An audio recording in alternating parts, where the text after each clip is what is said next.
Hello students, welcome to my YouTube channel maths में। आज हम क्लास 10th मैथ्स के हाफ ईयरली सैम्पल पेपर का सेक्शन ई सॉल्व करेंगे।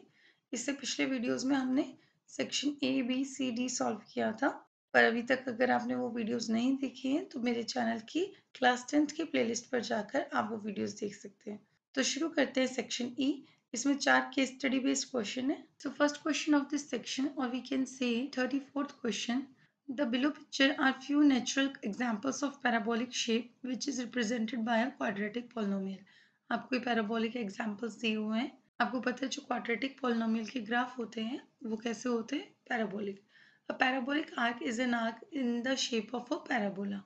Parabolic arc कैसा arc होता है? In the shape of parabola की shape में, ठीक है? Parabola means ये वाली जो shape है इसे हम parabola बोलते हैं। In structures, their curve represent an efficient method of load and so can be found in bridges and in architecture in a variety of forms. अगर हम structures में देखें तो ये curve जो है, ठीक है, ये method है, ज़्यादा से ज़्यादा लोड ये कैरी कर सकता है, इसीलिए ब्रिजेस में आर्किटेक्चर में बनाया जाता है। Okay, so first part, in the standard form of quadratic equation ax square plus bx plus c a b c are, ये जो क्वाड्रेटिक पॉलिनोमियल की स्टैंडर्ड फॉर्म है इसमें ए बी सी क्या होते हैं? ये रियल नंबर्स होते हैं और ए आपका जीरो नहीं होना चाहिए, क्योंकि ए जीरो हो जाएगा तो ये क्वाड्रेटिक पॉलिनोमियल ही नहीं रहेगा। एक्स स्क्वायर वाली पूरी टर्म जीरो हो जाएगी। So all are real numbers and a should not be equal to zero. Now B part, in the standard form of quadratic polynomial a x square plus b x plus c sum and product of zeros are. तो हमें पता है यहाँ से अगर ये हमारी standard form है तो सम क्या होता है? Minus b over a and product is C over A. That is option D. If alpha and 1 by alpha are the zero of quadratic polynomial, then find the value of K. ठीक है, हमें क्या बताया है? Alpha and 1 by alpha जो है इसके zeros है, तो यहाँ से हम प्रोडक्ट ऑफ जीरोस निकाल लेते हैं। प्रोडक्ट ऑफ जीरोस कैसे फाइंड करते हैं? अल्फा इंटू 1 बाय अल्फा करेंगे, और वैसे क्या होता है product of zero? C by A. What is C here? 8k और a क्या है? 2, तो 8k अपॉन 2, 2 से कैंसिल हो गया 4 टाइम, अल्फा से अल्फा कैंसिल, ठीक है, तो यहाँ पे क्या आ जाएगा? 1 is equal to 4k, that is k is equal to 1 by 4। अब हमने इसमें प्रोडक्ट ऑफ रूट से क्यों लिया? क्योंकि अल्फा एंड 1 बाय अल्फा दिए थे, तो जब भी आपको एक जीरो दूसरे का रेसिप्रोकल दिया हो तो हम हमेशा प्रोडक्ट ऑफ रूट्स की हेल्प से k की वैल्यू फाइंड करते हैं, क्योंकि यहाँ अल्फा से अल्फा कैंसिल हो जाएगा। ओके, सो यहाँ पे 1 by 4 is the correct answer, so option B. Now D part, if sum of the roots is minus b and product of roots is minus 1 by b, then quadratic polynomial.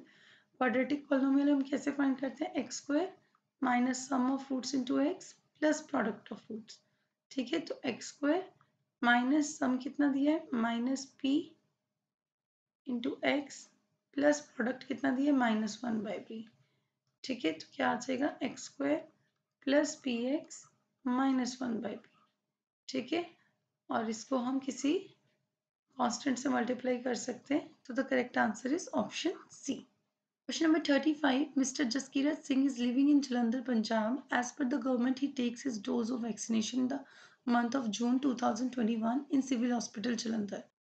Now he wants to take his second dose. The following map is showing the 3 vaccination centers near his home. O represents his home. Observe the condition and answer the following question. Vaccination centers are A, B and C. आपको बोले mister Jaskirat हैं जो जलंधर पंजाब में रहते हैं, उन्होंने 2021 में अपनी वैक्सीनेशन की फर्स्ट डोज लगाई थी, अब उन्होंने सेकेंड डोज लेनी है। आपको बोला है कि ए बी सी अगर आपके वैक्सीनेशन डोजेस के सेंटर्स हैं तो क्वेश्चंस के आंसर बताने हैं। The coordinates of nearest vaccination centre, अब ये ओ जो है ये उनका घर बता रहे हैं, तो उनके सबसे पास कौन सा वैक्सीनेशन सेंटर है? ए, और इसके कोऑर्डिनेट क्या होंगे? 3 and 1।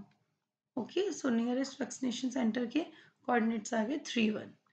According to the figure, vaccination center B is dividing the line joining vaccination center A and C in the ratio. हमें बताना है B जो है A C को ज्वाइन करने वाली लाइन को किस रेशियो में डिवाइड कर रहा है।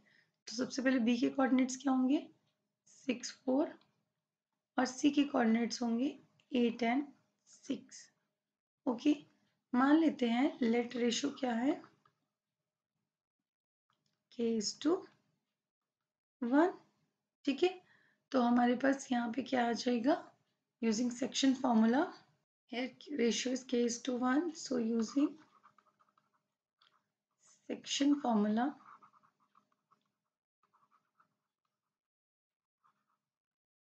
ठीक है। क्या है हमारे पास, एक्स वाई जो पॉइंट डिवाइड कर रहा है उसके coordinates is equal to m1 x2 plus m2 x1 upon m1 plus m2। Similarly y coordinate m1 y2 plus m2 y1 upon m1 plus m2, ठीक है। तो यहाँ आ जाएगा 6 4 is equal to k into 8k plus 1 into 3, ठीक है। k से हम इस 8 को करेंगे और 1 से हम यहाँ 3 को करेंगे। 1 into 3 is 3 upon k plus 1, and second हम क्या लिख सकते हैं, k into 6k, 1 into 1 1 upon k plus 1। किसी भी एक कोऑर्डिनेट को इक्वेट कर देते हैं, equating x coordinates,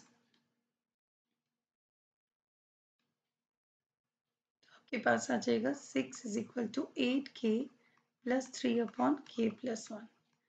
now on cross multiplication 6k plus 6 is equal to 8k plus 3।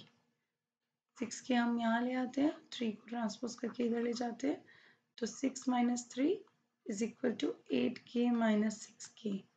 It will be 2k is equal to 3, that is k is equal to 3/2। This implies a ratio is equal to k is to 1, that is 3/2 is to 1, which is equal to 3 is to 2 का ratio हो गया, ठीक है। इसी का C part, distance between A to C. A C का distance बताना है, ए के कोऑर्डिनेट थे 3 1 और सी के कोऑर्डिनेट हैं 8 6। सो डिस्टेंस बिटवीन ए सी क्या आ जाएगा आपके पास, under root x2 minus x1 whole square plus y2 minus y1 whole square, okay, this is equal to 8 minus 3 whole square plus 6 minus 1 whole square under the root, ये आपके पास आ जाएगा 5 square plus 5 square, okay, that is 25 plus 25, इसको हम लिख सकते हैं 50 और 50 को हम लिख सकते हैं 2 इंटू 25। 25 का स्क्वायर रूट होता है 5, it is 5 under root 2, okay. So option B is correct. Assuming that he went to center B and doses are finished. वो अपने घर से सेंटर B पर गए लेकिन डोजेस खत्म हो गई थी। अब हमें बताना है then what is the closest distance he has to cover to reach the another vaccination center, कि B से उन्हें किसी और वैक्सीनेशन सेंटर पर जाने की ज़रूरत पड़ती है, तो कौन सा क्लोजेस्ट वैक्सीनेशन सेंटर है। इसके लिए हमें क्या फाइंड करना पड़ेगा, BA भी फाइंड करना पड़ेगा और BC भी। तो सबसे पहले हम फाइंड कर लेते हैं AB under root x2 minus x1, that is 6 minus 3 whole square plus 4 minus 1 whole square. 6 minus 3 is 3 square plus 3 square under the root, which is equal to 9 plus 9 under root, that is 18 under root, which is equal to 2 9s are 18, so we can write 3 under root 2, ठीक है। Now BC under root 8 minus 6 whole square plus 6 minus 4 whole square. 8 minus 6 is 2 square plus 2 square under the root 2 to the 4 plus 4 हो गया आपके पास 8. 8 can be written as 2 under root 2. Okay, तो उनको किस vaccination centre तक जाने में कम distance cover करना पड़ेगा, तो आप देख सकते हैं ए बी जो है वो ज़्यादा है 3 अंडर रूट 2 और बी सी जो है वो 2 अंडर रूट 2 है, तो उनको मिनिमम डिस्टेंस कितना करना पड़ेगा cover, 2 under root 2, okay. Next question, Nitesh wants to participate in pushup challenge. Nitesh एक पुशअप चैलेंज में पार्टिसिपेट करना चाहता है। He can currently make 3000 pushups in 1 hour. अभी तक वो क्या कर सकता है, 1 घंटे में 3000 पुशअप्स कर सकता है, but he wants to achieve a target of 3900 pushups in 1 hour for which he practices regularly. With each day of practice, he is able to make 5 more push-ups in 1 hour as compared to the previous day. आपको बोला गया है कि नितेश 1 घंटे में 3900 pushup का target achieve करना चाहता है, जिसके लिए वो डेली प्रैक्टिस करता है और डेली वो पिछले दिन से 5 पुशअप्स ज़्यादा करता है. तो अगर उसने फर्स्ट डे जिस दिन प्रैक्टिस शुरू की उस दिन 3000 पुशअप्स किए हों और डेली प्रैक्टिस करता हो, तो आपको कुछ क्वेश्चंस दिए हैं जिनके आंसर बताने हैं. Form an AP representing the number of pushups per day. हमें उसके पुशअप्स के अकॉर्डिंग एक एपी फॉर्म करनी है. तो फर्स्ट डे उसने कितने पुशअप्स किए? 3000 और पर डे वो 5 इंक्रीज कर रहा है. तो 3000, 5, देन 3010, देन 3015, इस तरह से, और लास्ट वो कितना करेगा? 3900. Find the minimum number of days he needs to practice before the day his goal is accomplished. कि मिनिमम नंबर ऑफ डेज उसे कितने प्रैक्टिस करने पड़ेंगे जिस दिन की उसका गोल अचीव हो जाएगा उससे पहले तक. ठीक है, तो कितने दिन उसको प्रैक्टिस करनी पड़ेगी. तो मान लेते हैं let minimum number of days he needs to practice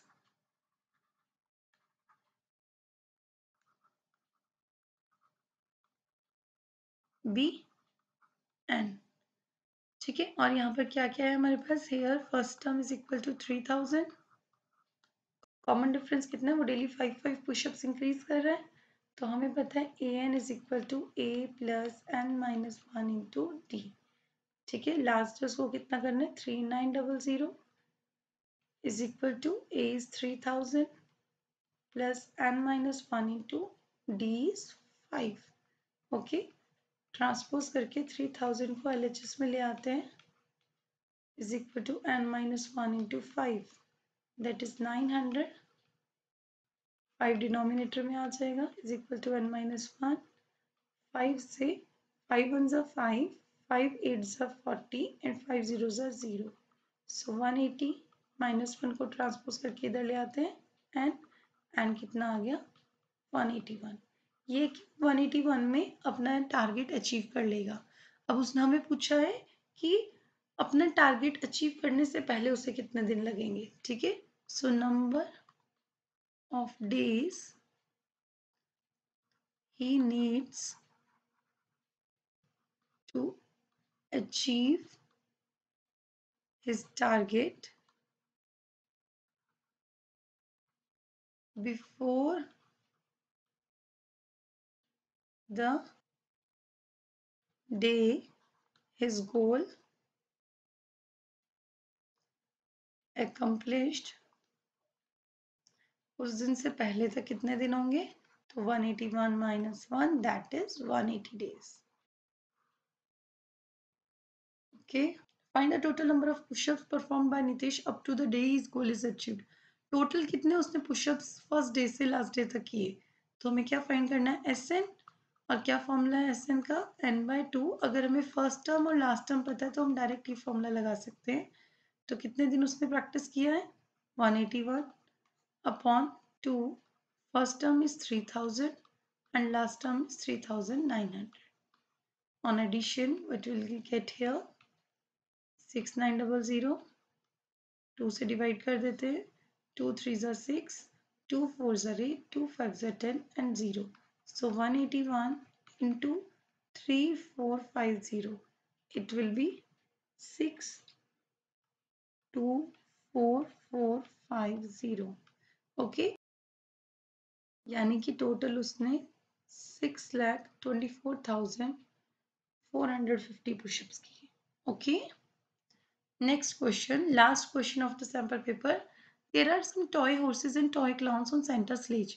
Santa की स्लेज पर कुछ टॉय हॉर्सेस बने हुए हैं, कुछ टॉय क्लाउन्स यानी कि जोकर बने हुए हैं. Together they have 45 heads and 148 feet.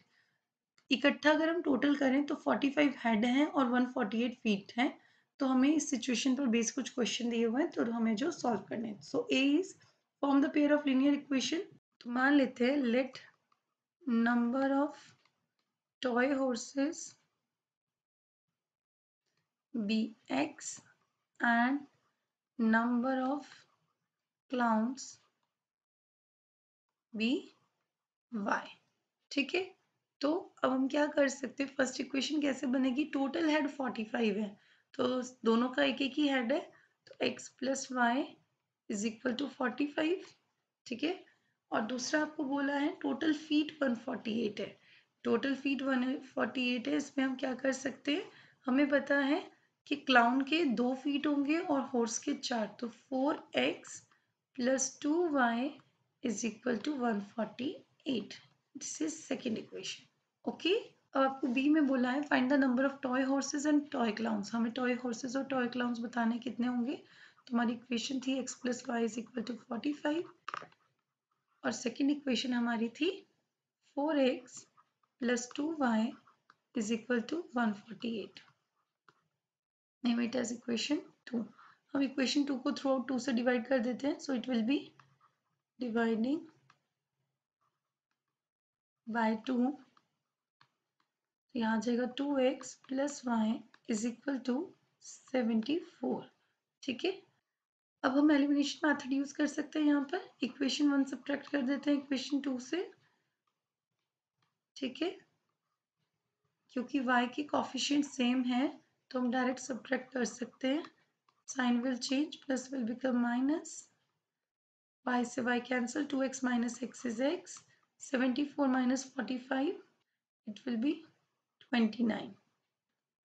now put x is equal to 29 in equation 1, so आपके पास आ जाएगा x plus y is equal to 45 था, तो यहाँ से हम लिख सकते हैं 29 plus y is equal to 45, that is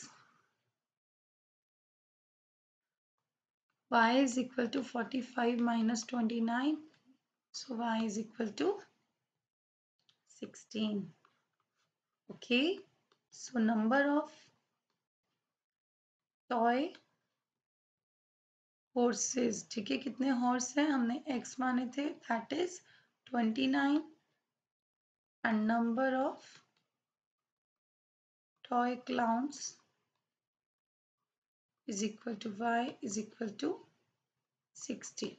okay, now last question, if the number of toy horses is 15 and number of toy clowns is 30, toy horses 15 है, toy clowns 30 है, तो हमें बताना टोटल कितनी लेग्स होंगी, तो हमें पता है हॉर्सेस की लेग कितनी होती है 4, तो इंटू 4 करेंगे, और क्लाउन्स की कितनी लेग्स होती है 2, तो 30 को 2 से मल्टीप्लाई करेंगे, 15 4s are 60 plus 32s are 60, so total legs will be 120। ठीक है, तो ये आ गई हमारे पास टोटल लेग्स। आई होप आपको ये पूरा सेक्शन समझ आ गया होगा। Thank you for watching my video. अगर आपको ये वीडियो पसंद आया हो तो प्लीज़ इस वीडियो को लाइक कीजिए, शेयर कीजिए और मेरे चैनल को सब्सक्राइब कीजिए, और साथ ही बेल आइकन प्रेस करना ना भूलें, ताकि जब भी मैं कोई नया वीडियो अपलोड करूं तो आपको उसकी नोटिफिकेशन मिल जाए। तो जल्दी मिलते हैं अगली वीडियो के साथ, तब तक बाय स्टूडेंट्स।